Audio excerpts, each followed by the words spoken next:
नमस्कार साथियों, आपका बहुत बहुत स्वागत है पीएससी हब के इस ब्रांड न्यू प्लेटफॉर्म पर, जिस पे हम लेकर आ गए हैं आपके लिए कॉम्पिटिटिव एग्जाम की गीता कही जाने वाली लूसेंट किताब के प्रश्नों के साथ, जिसका ये पार्ट 1 होगा।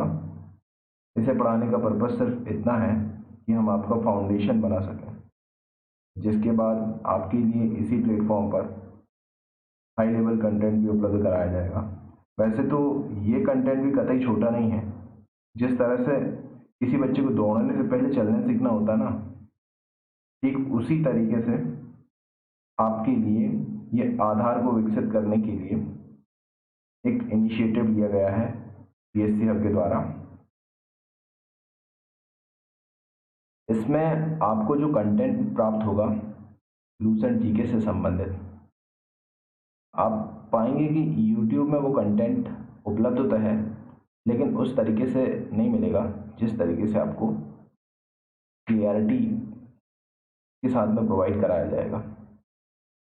तो संभवतः मैंने जितने भी यूट्यूबर्स को देखा है जिन्होंने लूसेंट जीके से संबंधित प्रश्नों को डाला है या लूसेंट जीके को पढ़ाया है, उसमें कभी बच्चे के दिमाग में क्लियरिटी नहीं आ पाती है और बार बार बस भूलने की समस्या बनी रहती है। तो इन समस्याओं के समाधान के लिए आपको क्या करना होगा, मेरे साथ एक छोटा सा काम करना होगा कि आपको लूसेंट के रोज 2 पन्ने पढ़ने हैं और इस लेक्चर सीरीज को देखना है। आप पाएंगे कि आराम से आपका जो लूसेंट जीके है एग्ज़ाम के लिए बहुत अच्छे तरीके से कवर हो जाएगा।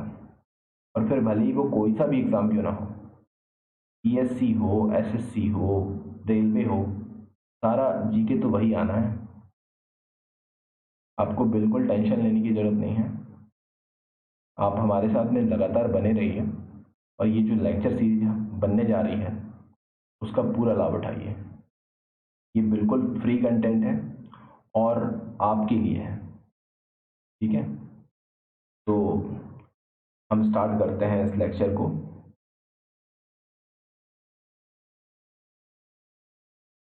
चलिए,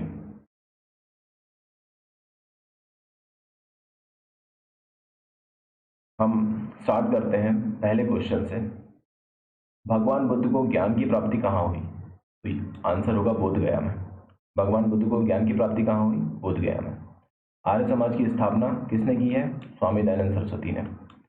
पंजाबी भाषा की लिपि कौन सी है? गुरुमुखी। भारत की मुख्य भूमि का दक्षिणतम किनारा कौन सा है? कन्याकुमारी। इसको कैप कैमोरिन भी कहते हैं। भारत में सबसे पहले सूर्य किस राज्य में निकलता है? तो जो हमारा सबसे पूर्वी क्षेत्र होगा वहीं पर हमको सूर्य दिखाई देगा, अरुणाचल प्रदेश। और उगते सूरज का देश किसे कहा जाता है बच्चों? जापान को कहा जाता है, ठीक है। उगते सूरज का देश किसे कहा जाता है? जापान को। इंसुलिन का प्रयोग किस बीमारी के उपचार में होता है? तो वो है मधुमेह। बिहू, जितने भी टाइप के बिहू होंगे उसका सबका आंसर आसाम होगा, ठीक है। तो बिहू किस राज्य का प्रसिद्ध त्यौहार हो गया? आसाम का। कौन सा विटामिन आंवले में प्रचुर मात्रा में पाया जाता है? विटामिन सी, ठीक है। भारत का प्रथम गवर्नर जनरल कौन है? तो विलियम बेंटिक। भारत का प्रथम गवर्नर जनरल कौन है? विलियम बेंटिक, ठीक है। कागज का आविष्कार किस देश में हुआ? तो ये चाइना में, ठीक है। गौतम बुद्ध का बचपन का नाम क्या था? इनका नाम सिद्धार्थ था। भारत में सशस्त्र बलों का सर्वोच्च सेनापति कौन होता है? राष्ट्रपति, ठीक है। रतौंधी किस विटामिन की कमी से होता है? तो रतौंधी विटामिन ए की कमी से होता है। विटामिन ए का नाम क्या है? रेटिनॉल, ठीक है। पोंगल किस राज्य का त्यौहार है? यह है तमिलनाडु का। गिद्धा और भांगड़ा किस राज्य के लोक नृत्य हैं? ये हैं पंजाब के। हाल ही में जो एमपी कांस्टेबल का एग्जाम हुआ इसमें ये क्वेश्चन पूछा जा चुका है। टेलीविजन का आविष्कार किसने किया है? तो जॉन एल बेयर्ड ने किया है, ठीक है। इसको जे.एल. बेयर्ड भी कहते हैं, तो आप जॉन लोगी बेयर्ड नाम याद रख सकते हैं या जे.एल. बेयर्ड, जो भी आपको उचित लगे वो नाम आप याद रख सकते हैं, ठीक है। बहुत ही आराम से आपको ये लेक्चर सीरीज पढ़नी है। बिल्कुल एक बार दो बार आप इस लेक्चर को देखेंगे आपको सारे क्वेश्चन रट जाएंगे। और बस मेरे साथ में मैंने जो कहा कि आपको लूसेंट के मात्र 2 पन्ने रोज पढ़ने हैं और इस लेक्चर सीरीज को देखना है, आपका काम बन जाएगा। और जो रिकॉल करने की समस्या आती है ना कि हमने लूसेंट को पढ़ लिया और सारा हौच पौच हो गया, उसके बाद रिकॉल कैसे करें, तो आप हाथ रख कर करेंगे। क्वेश्चन आपके सामने होगा, आप हाथ रखें, उसका लास्ट में क्वेश्चन दिया आंसर दिया गया है, ठीक है, तो आप इस तरीके से उसको रिकॉल कर सकते हैं। ठीक है, चलिए हम आगे स्टार्ट करते हैं।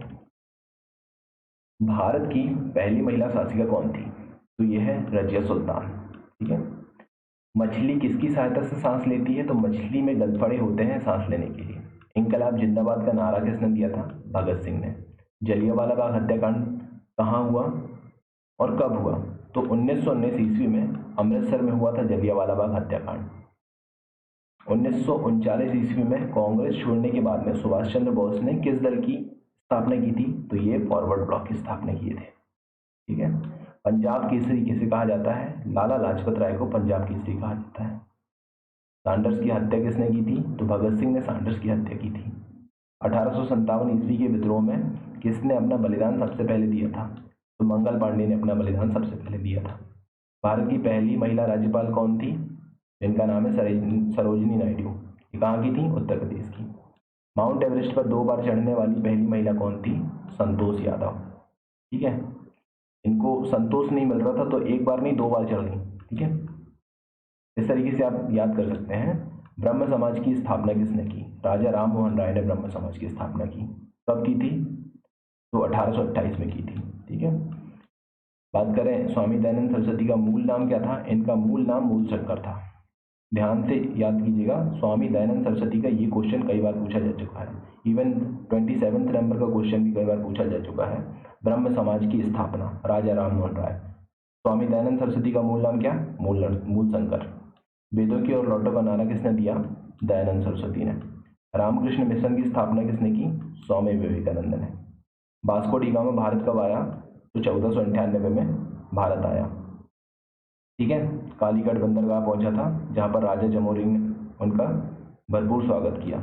वास्को डी गामा कहाँ का रहने वाला था? तो ये पुर्तगाल का रहने वाला था। ठीक है। हवा महल कहाँ पर उपस्थित है? तो ये है जयपुर में। नेक्स्ट, सिख धर्म का संस्थापक किस सिख गुरु को माना जाता है? तो ये गुरु नानक को माना जाता है। सिखों का प्रमुख त्योहार कौन सा है? तो इसको बैसाखी के नाम से जाना जाता है। लौह पुरुष किसको कहा जाता है? सरदार वल्लभ भाई पटेल। गुजरात में इनकी विश्व की सबसे ऊंची प्रतिमा हाल ही में लगाई गई थी। ठीक है। 597 मीटर या फीट, आप कमेंट सेक्शन में कमेंट करके बताइएगा। ठीक है। नेताजी किस महापुरुष को कहा जाता है? सुभाष चंद्र बोस को नेताजी के नाम से जाना जाता है। ठीक है। दिल्ली स्थित लाल बहादुर शास्त्री की समाधि का नाम क्या है? तो इसका नाम है विजय घाट। ठीक है। समाधियों का जो छोटा सा चैप्टर है आप लूसेंट में आप उसको पूरा देख लीजिएगा। ठीक है। आज का आपका ये काम रहेगा। ठीक है। महाभारत के रचयिता कौन है? महर्षि वेद व्यास को महाभारत का रचयिता कहा जाता है। अर्थशास्त्र नामक पुस्तक किसने लिखी? तो चाणक्य कौटिल्य ने अर्थशास्त्र नामक पुस्तक लिखी। जय जवान जय किसान का नारा किसने दिया था? लाल बहादुर शास्त्री ने। संविधान सभा का स्थायी अध्यक्ष कौन था? डॉक्टर राजेंद्र प्रसाद। संविधान सभा की प्रारूप समिति के अध्यक्ष कौन थे? डॉक्टर भीमराव अंबेडकर। विश्व रेड क्रॉस दिवस किस तारीख को मनाया जाता है? तो 8 मई को। ठीक है। सूर्योदय का देश, मैंने अभी हाल ही में आपको बताया था, इसको जापान को कहा जाता है। ठीक है। और हमने पीछे पढ़ा था कि भारत में सबसे पहले सूर्योदय किस राज्य में होता है? तो आप कमेंट सेक्शन में कमेंट करके बताइएगा, आपने पीछे पढ़ चुका है। ठीक है। अंतर्राष्ट्रीय महिला दिवस किस तिथि को मनाया जाता है? 8 मार्च को। क्षेत्रफल की दृष्टि से भारत में सबसे छोटा राज्य कौन सा है? तो ये है भैया गोवा। ओणम किस राज्य का त्यौहार है? तो ये केरल का। और पोंगल, जिसके संबंध में कई सारे क्वेश्चन हाल ही में मध्य प्रदेश का जो कांस्टेबल का एग्जाम है उसमें पूछे गए। इवन पोंगल के बारे में और भी कई सारे एग्जाम्स हैं, उसमें लगातार पूछा जाता है। ठीक है। और वहीं का एक त्यौहार है तमिलनाडु का जल्लीकट्टू। तो इन दोनों चीज़ों को आप याद रखिएगा। कौन कौन सा? पोंगल और जल्लीकट्टू। दिल्ली भारत की राजधानी कब बनी? तो 1911 में। आगे चलते हैं। सबसे चमकीला ग्रह कौन सा है? तो शुक्र सबसे चमकीला ग्रह है। ये पृथ्वी की बहन के नाम से भी जाना जाता है। भारत का राष्ट्रीय पशु कौन सा है? तो यह है बाघ। भारत का राष्ट्रीय पक्षी कौन सा है? यह मोर। भारत का राष्ट्रीय जलीय जीव कौन सा है? गंगा डॉल्फिन। भारत का राष्ट्रीय फल कौन सा है? आम। और भारत का राष्ट्रीय फूल कौन सा है? तो यह है कमल। भारत का राष्ट्रीय पेड़ कौन सा है? बरगद। भारत का राष्ट्रीय खेल कौन सा है? तो एक्चुअल में ये हॉकी है जरूर, लेकिन आरटीआई लगाई गई थी तो इसमें पाया गया था कि हॉकी हमारा भारत का कोई भी राष्ट्रीय खेल नहीं है, लेकिन फिर भी हम हॉकी को मानते हैं। ठीक है। भारत के राष्ट्रीय झंडे की लंबाई और चौड़ाई में अनुपात कितना है? तो 3:2। बहुत ही इंपॉर्टेंट है ये अनुपात, हमेशा याद रखना, उल्टा मत कर देना। ठीक है, 3:2। भारत का राष्ट्रगान किसने लिखा है? रविंद्रनाथ टैगोर ने। भारत का राष्ट्रगीत कौन सा है? तो वंदे मातरम। भारत का राष्ट्रगीत किसने लिखा? बंकिम चंद्र चटर्जी, या इनको चट्टोपाध्याय के नाम से भी जाना जाता है, बंकिम चंद्र चट्टोपाध्याय या चटर्जी। ठीक है। महात्मा गांधी को राष्ट्रपिता सबसे पहले किसने कहा था? तो नेताजी सुभाष चंद्र बोस ने महात्मा गांधी को राष्ट्रपिता कहकर संबोधित किया था। हमारा राष्ट्रीय पंचांग कौन सा है? शक संवत। राष्ट्रगान गाने की अवधि कितनी है? तो 52 सेकेंड। रेडियो एक्टिवता की खोज किसने की थी? हेनरी बैकरल ने की थी। 2 बार आप इस लेक्चर को देखेंगे, आपको ये सारा का सारा रट जाएगा। ठीक है, बस मैंने जो कहा है आपको उतना करना है, और यकीन मानिए कि आप हर एग्जाम के लिए प्रिपेयर होंगे। पेस मेकर का संबंध शरीर के किस अंग से है? तो ये है हृदय से। ठीक है, हृदय को नियंत्रित करने वाला नोड होता है ये पेस मेकर। माफ कीजिएगा, मानव शरीर की किस ग्रंथि को मास्टर ग्रंथि कहा जाता है? तो इसे पीयूष ग्रंथि को मास्टर ग्रंथि कहा जाता है। कार्बन का सर्वाधिक शुद्ध रूप कौन सा होता है? तो यह है हीरा। एक्सरे का आविष्कार किसने किया था? तो रॉन्टजन ने किया था। आपको ध्यान रखना है कि हीरा जो है सबसे कठोर होता है। ठीक है। किस धातु का प्रयोग मानव द्वारा सबसे पहले किया गया था? तो यह है तांबा। अंतरिक्ष यात्री को बाह्य आकाश कैसा दिखाई देता है? तो ये काला दिखाई देता है।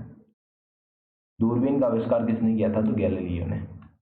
दिल्ली स्थित महात्मा गांधी की समाधि का नाम क्या है? तो यह है राजघाट। ठीक है। और भारत में पहली रेल कहाँ से कहाँ तक चली थी?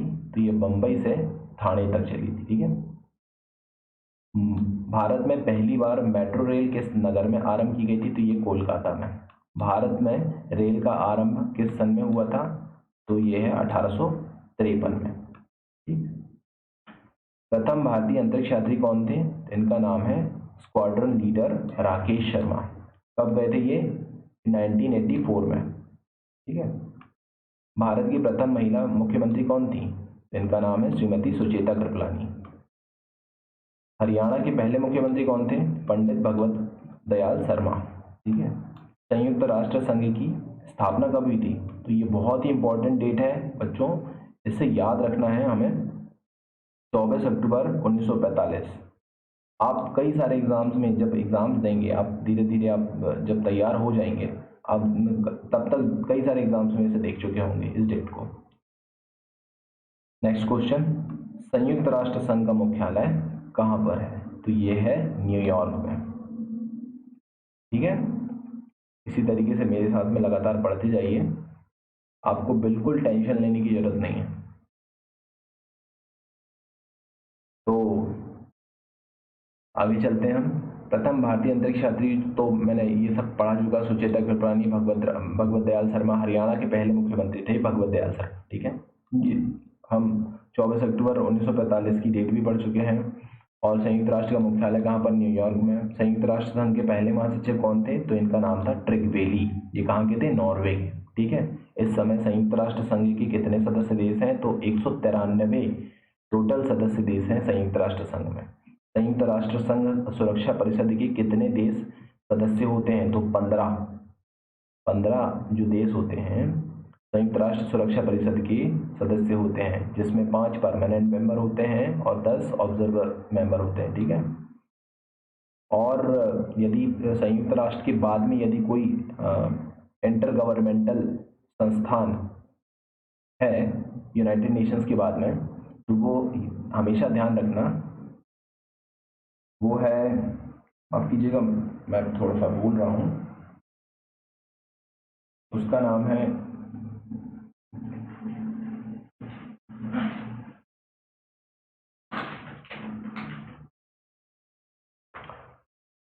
मैं थोड़ा सा भूल रहा हूँ, तो आप एक बार इसे सर्च कीजिएगा। संयुक्त राष्ट्र के बाद में दूसरा सबसे बड़ा इंटर गवर्नमेंटल संस्थान, ठीक है।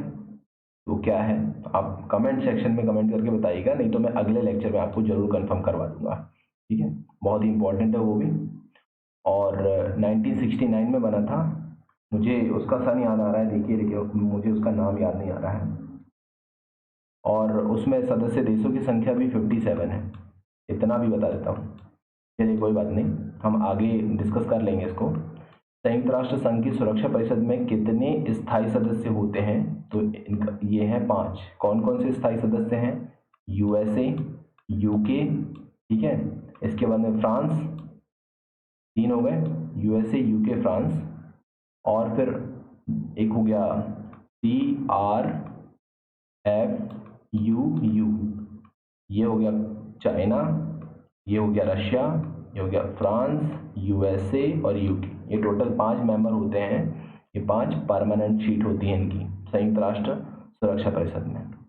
तो धन्यवाद दोस्तों, आज के इस लेक्चर में हम इतना ही रखते हैं, ओवरलोड हो जाएगा, ठीक है। तो लेक्चर को ज़्यादा बड़ा भी नहीं करना है और थोड़ा थोड़ा पढ़ना है हमें, ठीक है। तो विदा लेता हूँ आप लोगों से, बहुत बहुत धन्यवाद।